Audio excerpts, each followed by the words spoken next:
बड़ी ताकत होती है वो राष्ट्रीय चरित्र होता है। दुनिया में जिन जिन देशों ने प्रगति की है, दुनिया में जो जो देश संकटों से वो पार करके निकले हैं, उसमें हर चीज के साथ साथ एक महत्वपूर्ण कैटलिक एजेंट रहा है, वो राष्ट्रीय चरित्र रहा है। और हमें राष्ट्रीय चरित्र के लिए और बल देते हुए हमें आगे बढ़ना होगा। हमारा देश, हमारा राष्ट्रीय चरित्र ओजस्वी हो, तेजस्वी हो, पुरुषार्थी हो, पराक्रमी हो, प्रखर हो, ये हम सबका सामूहिक दायित्व है। और आने वाले 25 साल हम एक ही मंत्र को लेकर चले कि हमारे राष्ट्रीय चरित्र के सिरमौर होना चाहिए एकता का संदेश। भारत की एकता को जीना, भारत की एकता को आंच आए, न ऐसी मेरी भाषा होगी, न ऐसा मेरा कोई कदम होगा। हर पल देश को जोड़ने का प्रयास मेरी तरफ से भी होता रहेगा। भारत की एकता हमें सामर्थ्य देती है। उत्तर हो, दक्षिण हो, पूरब हो, पश्चिम हो, गांव हो, शहर हो, पुरुष हो, नारी हो, हम सब ने एकता के भाव के साथ और विविधता भरे देश में एकता का सामर्थ्य होता है। और दूसरी महत्व की बात मैं देख रहा हूं, अगर 2047 में हमें हमारे देश को विकसित भारत के रूप में देखना है तो हमें श्रेष्ठ भारत के मंत्र को जीना होगा, हमें चरितार्थ करना होगा। अब हमारे प्रोडक्शन में, मैंने 2014 में कहा था जीरो डिफेक्ट, जीरो इफेक्ट। दुनिया के किसी भी टेबल पर मेक इन इंडिया चीज हो तो दुनिया को विश्वास होना चाहिए, इससे बेहतर दुनिया में कुछ नहीं हो सकता है। ये अल्टीमेट होगा। हमारी हर चीज, हमारी सर्विसेज होगी तो श्रेष्ठ होगी, हमारे शब्द की ताकत होगी तो श्रेष्ठ होगी, हमारी संस्थाएं होगी तो श्रेष्ठ होगी, हमारी निर्णय प्रक्रियाएं होगी तो श्रेष्ठ होगी। ये श्रेष्ठता का भाव लेकर के हमें चलना होगा। तीसरी बात है, देश में आगे बढ़ाने के लिए एक अतिरिक्त शक्ति का सामर्थ्य भारत को आगे ले जाने वाला है, और वो है विमेन लेड डेवलपमेंट। आज भारत गर्व से कह सकता है कि दुनिया में नागरिक उड्डयन में अगर किसी एक देश में सबसे ज्यादा विमेन पायलट हैं तो मेरे देश में है। आज चंद्रयान की गति हो, मून मिशन की बात हो, मेरी विमेन साइंटिस्ट उसका नेतृत्व कर रहे हैं। आज विमेन सेल्फ हेल्प ग्रुप हो, मेरी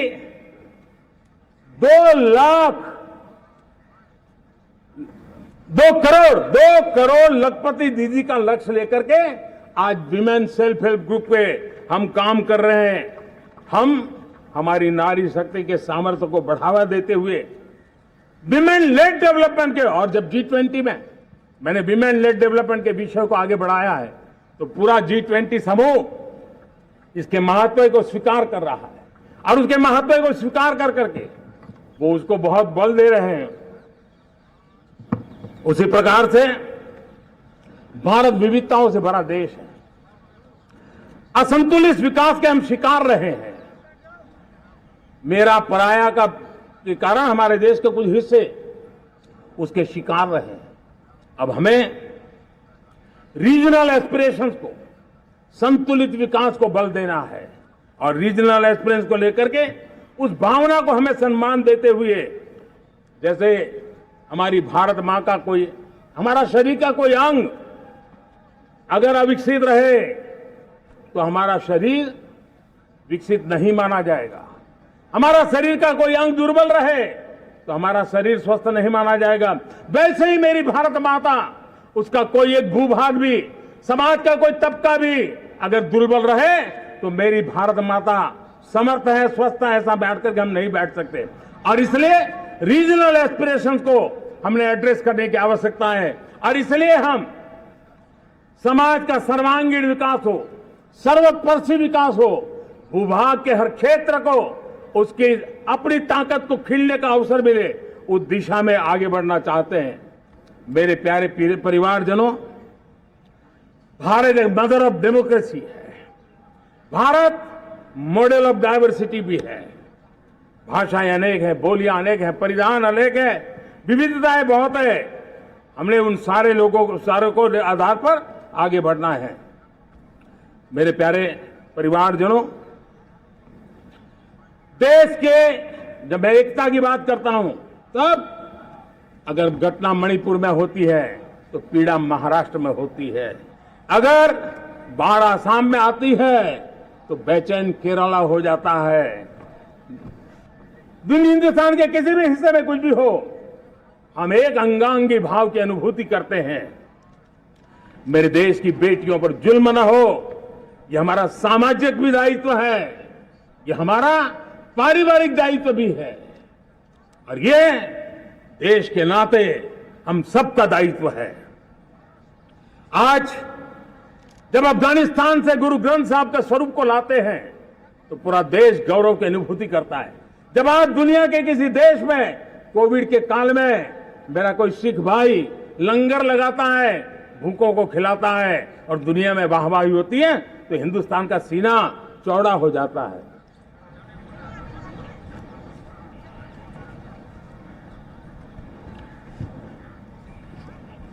मेरे प्यारे परिवारजनों, हमारे लिए जब नारी सम्मान की बात करते हैं, मुझे अभी एक देश में दौरा कर रहा था, तो वहां एक बहुत ही सीनियर मिनिस्टर, उसने मुझे एक सवाल पूछा। उसने कहा, आपके यहां बेटियां साइंस और इंजीनियरिंग के विषयों की पढ़ाई करती हैं क्या? उसमें क्या था? मैंने उनको कहा, आज मेरे देश में लड़कों से ज्यादा बेटियां आज स्टेम यानी साइंस, टेक्नोलॉजी, इंजीनियरिंग और मैथ्स, अधिकतम भाग मेरी बेटियां ले रही। तो उनके लिए अचरज था। ये सामर्थ्य आज हमारे देश का देख रहा है। मेरे प्यारे परिवारजनों, आज 10 करोड़ महिलाएं विमेन सेल्फ हेल्प में जुड़ी हुई है, और विमेन सेल्फ हेल्प ग्रुप के साथ आप गांव में जाएंगे तो आपको बैंक वाली दीदी मिलेगी, आपको आंगनवाड़ी वाली दीदी मिलेगी, आपको दवाई देने वाली दीदी मिलेगी, और अब मेरा सपना है 2 करोड़ लखपति दीदी बनाने का, गांव में 2 करोड़ लखपति दीदी, और इसके लिए एक नया अभिगम भेजा। साइंस और टेक्नोलॉजी, हमारे गांव की महिलाओं का भी सामर्थ्य देखता हूं मैं, और इसलिए हम एक नई योजना सोच रहे हैं कि हमारे एग्रीकल्चर सेक्टर में टेक्नोलॉजी आए, एग्री टेक को बल मिले।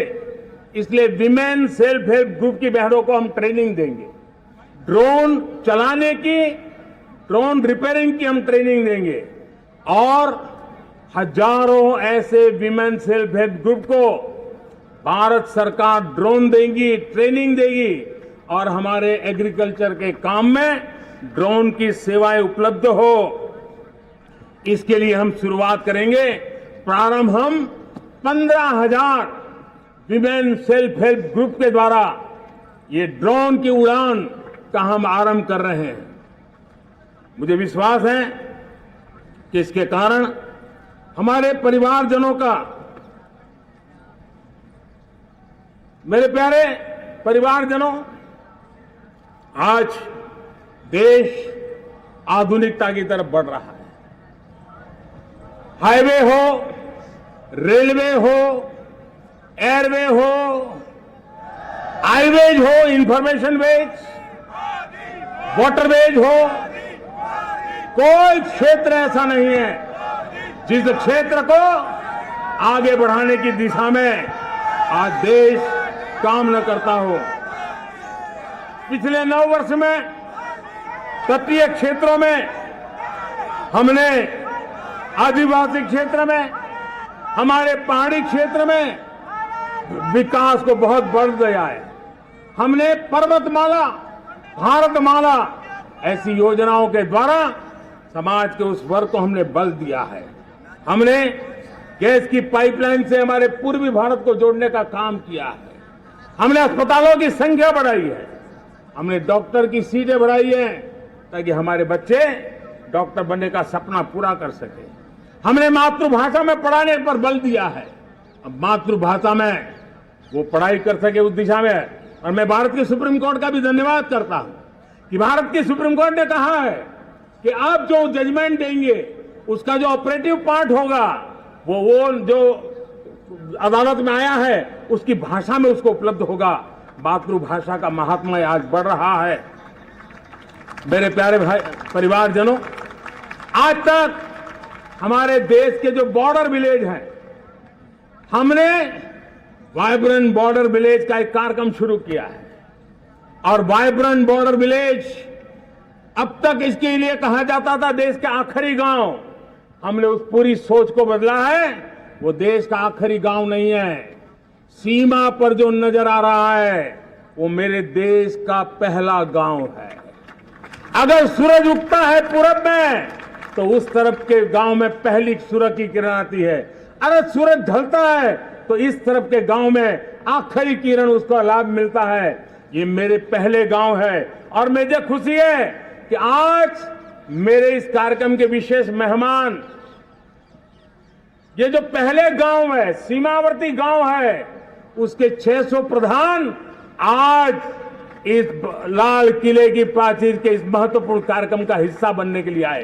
पहली बार वो इतनी दूर तक आए हैं, नए संकल्प और सामर्थ्य के साथ जुड़ने के लिए आया है। मेरे प्यारे परिवारजनों, हमने संतुलित विकास के लिए एस्पिरेशनल डिस्ट्रिक्ट, एस्पिरेशनल ब्लॉक की कल्पना की और आज उसके सुखद परिणाम मिल रहे हैं। आज राज्य के जो नॉर्मल पैरामीटर्स हैं, जो एस्पिरेशनल डिस्ट्रिक्ट कभी बहुत पीछे थे, वो आज राज्य में भी अच्छा करने लग गए हैं। और मुझे विश्वास है कि आने वाले दिनों में ये हमारे आकांक्षी जिले, हमारे आकांक्षी बॉल अवश्य आगे बढ़ेंगे। जैसे मैंने कहा था, भारत का चरित्र की चर्चा कर रहा था, तो मैंने पहला कहा था भारत की एकता, दूसरा कहा था भारत श्रेष्ठता की तरफ बल दें, तीसरा कहा था विमेन लेड डेवलपमेंट की मैंने बात कही थी। और मैं आज एक बात और कहना चाहता हूं कि हम जैसे रीजनल एस्पिरेशन, मैंने चौथी बात कही थी, पांचवी महत्व की बात, और भारत ने अब उस दिशा में जाओ, और वो है हमारा राष्ट्रीय चरित्र विश्व मंगल के लिए सोचने वाला होना चाहिए। हमें देश को इतना मजबूत बनाना है जो विश्व मंगल के लिए भी अपनी भूमिका अदा करे। और आज कोरोना के बाद मैं देख रहा हूं जिस प्रकार से संकट की घड़ी में देश ने दुनिया की मदद की, उसका परिणाम है कि आज दुनिया में हमारा देश एक विश्व मित्र के रूप में, विश्व का अटूट साथी के रूप में आज मेरे देश की पहचान बनी है। हमें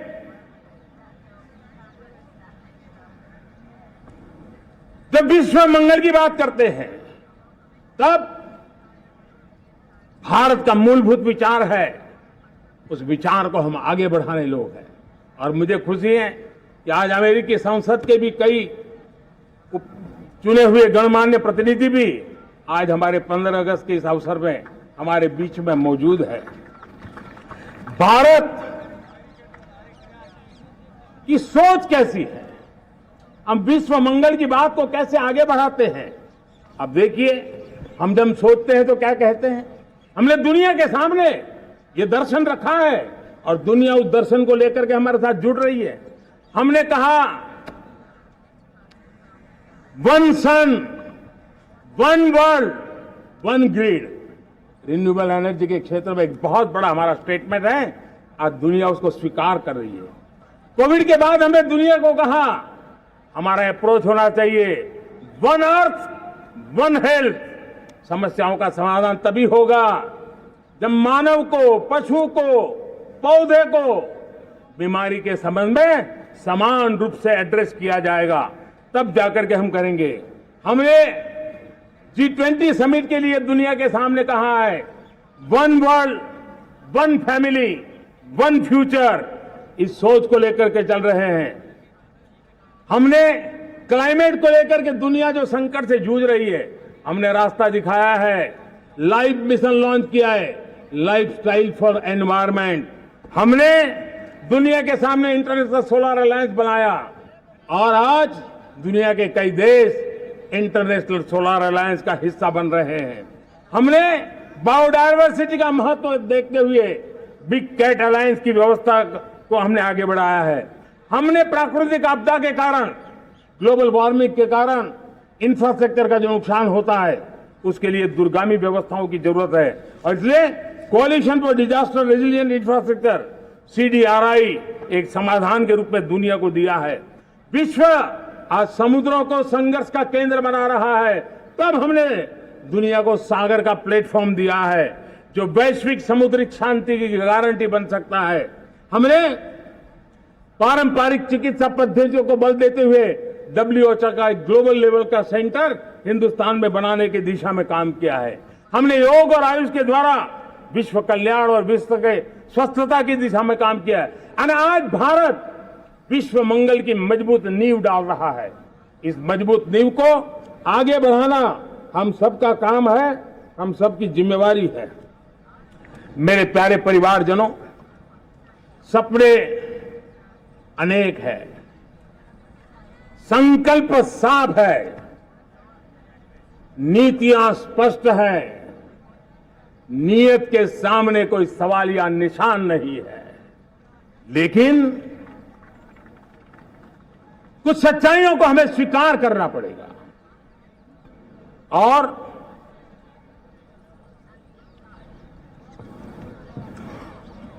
उसके समाधान के लिए मेरे प्रिय परिवारजनों, मैं आज लाल किले से आपकी मदद मांगने आया हूं। मैं लाल किले से आपके आशीर्वाद मांगने आया हूं क्योंकि पिछले सालों मैंने देश को जो समझा है, देश की आवश्यकताओं को जो मैंने परखा है और अनुभव के आधार पर मैं कह रहा हूं कि आज गंभीरतापूर्वक उन चीजों को हमें लेना होगा। आजादी के अमृतकाल में 2047 में जब देश आजादी के 100 साल मनाएगा, उस समय दुनिया में भारत का तिरंगा झंडा विकसित भारत का तिरंगा झंडा होना चाहिए।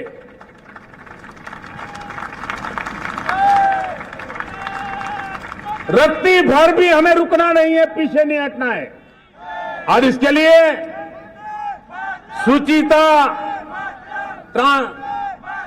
पारदर्शिता और निष्पक्षता, ये पहली मजबूती की जरूरत है।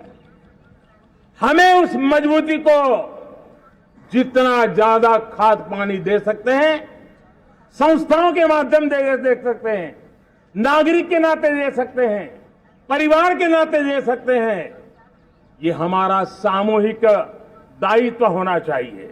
और इसलिए पिछले 75 साल का इतिहास देखिए, भारत के सामर्थ्य में कोई कमी नहीं थी।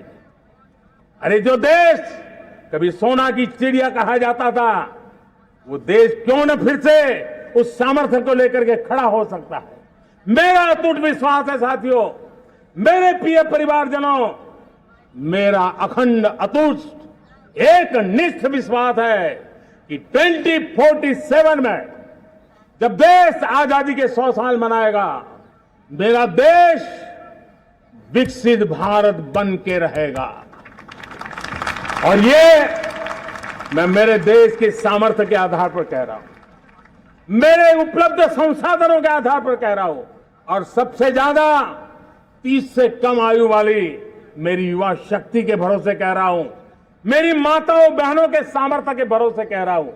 लेकिन उसके सामने अगर कोई रुकावट है, कुछ विकृतियां पिछले 75 साल में ऐसे घर कर गई है, हमारी समाज व्यवस्था का ऐसा हिस्सा बन गई है कि कभी कभी तो हम आंख भी बंद कर देते हैं। अब आंख बंद करने का समय नहीं है।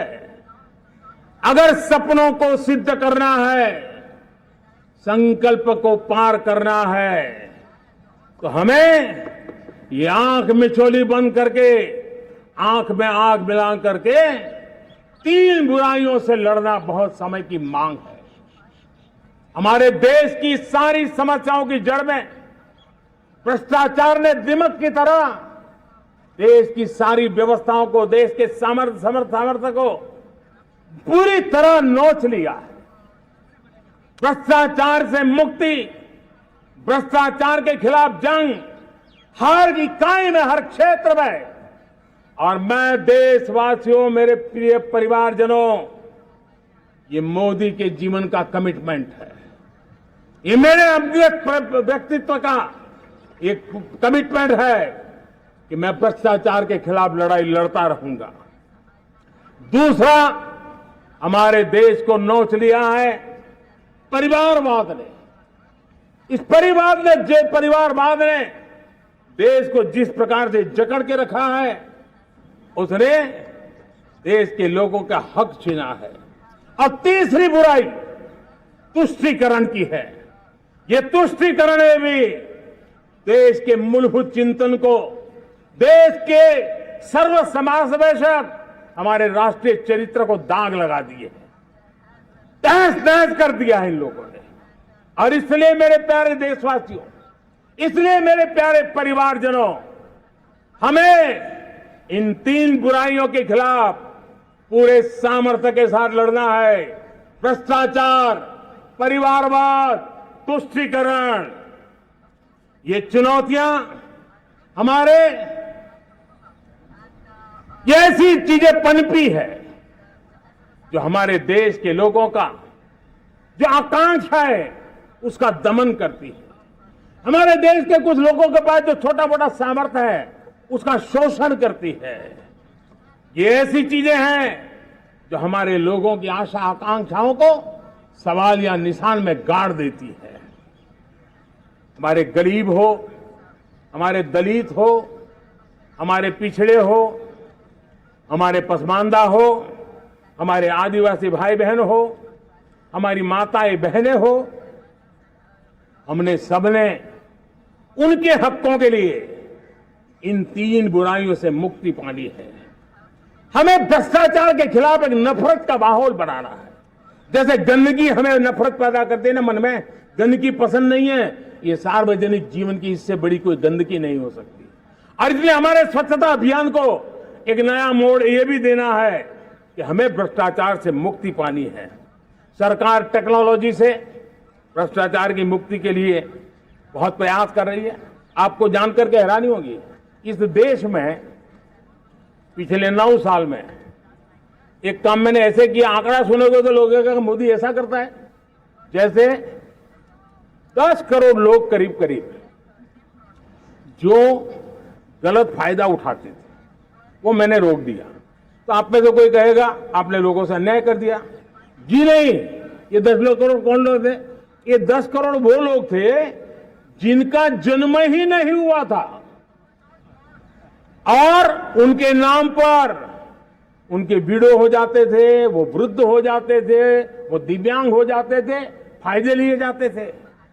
10 करोड़ ऐसे बेनामी जो चीजें चलती थी उसको रोकने का पवित्र काम, भ्रष्टाचारियों की संपत्ति जो हमने जब्त की है ना, वो पहले की तुलना में 20 गुना ज्यादा की है।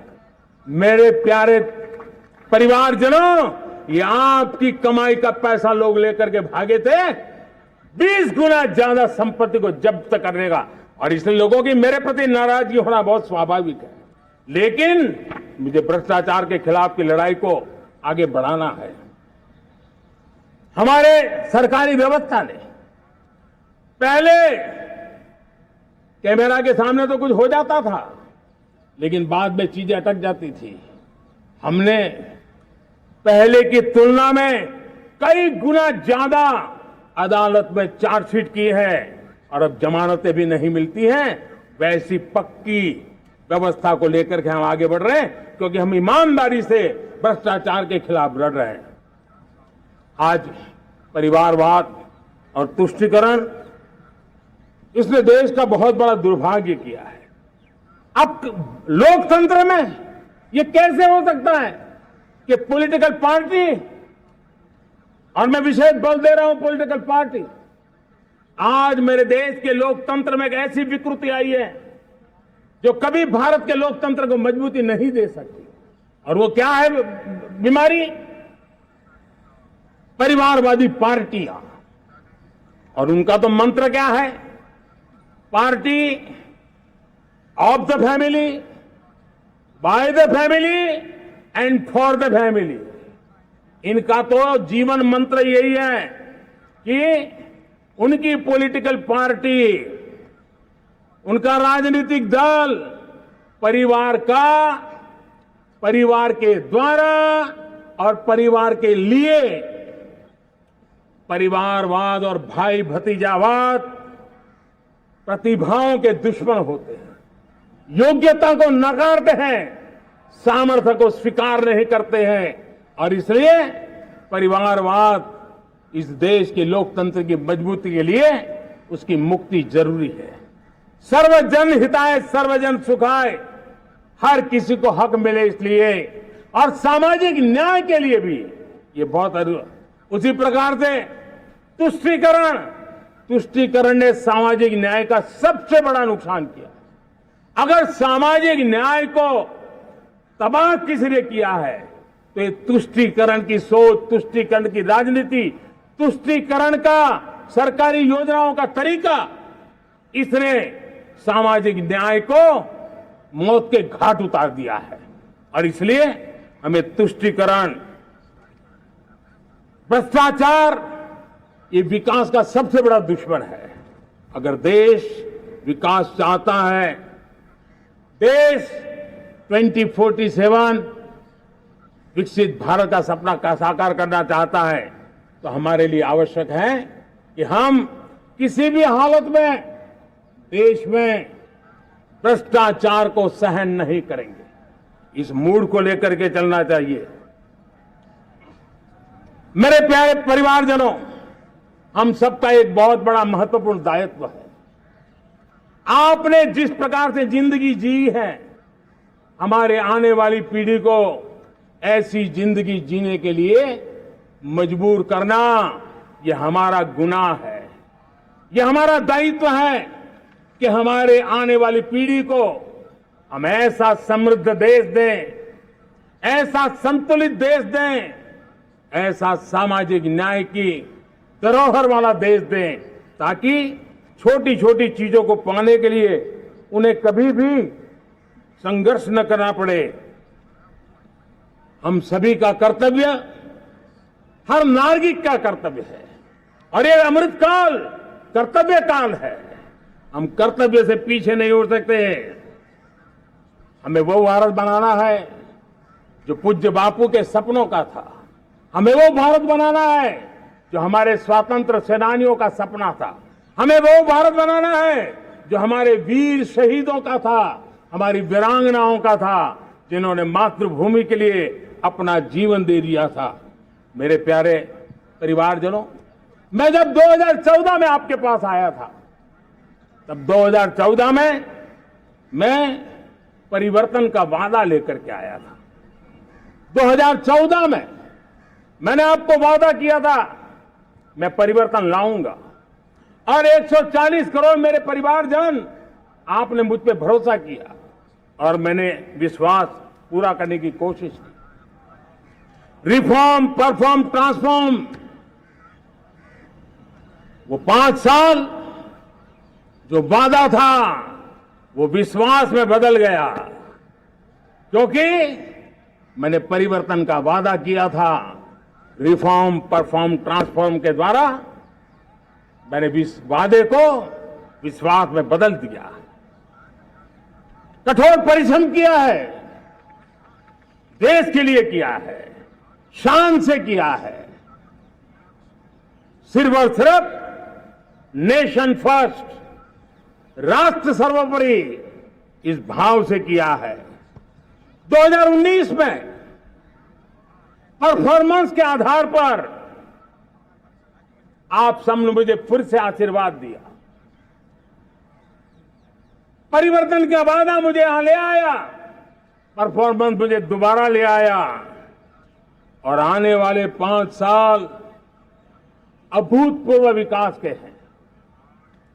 2047 के सपने को साकार करने का सबसे बड़ा स्वर्णिम पल आने वाले 5 साल है और अगली बार 15 अगस्त को इसी लाल किले से मैं आपको देश की उपलब्धियां, आपके सामर्थ्य, आपके संकल्प, उसमें हुई प्रगति, उसकी जो सफलता है, उसके गौरवगान, उससे भी अधिक आत्मविश्वास के सामने आपके सामने मैं प्रस्तुत करूंगा।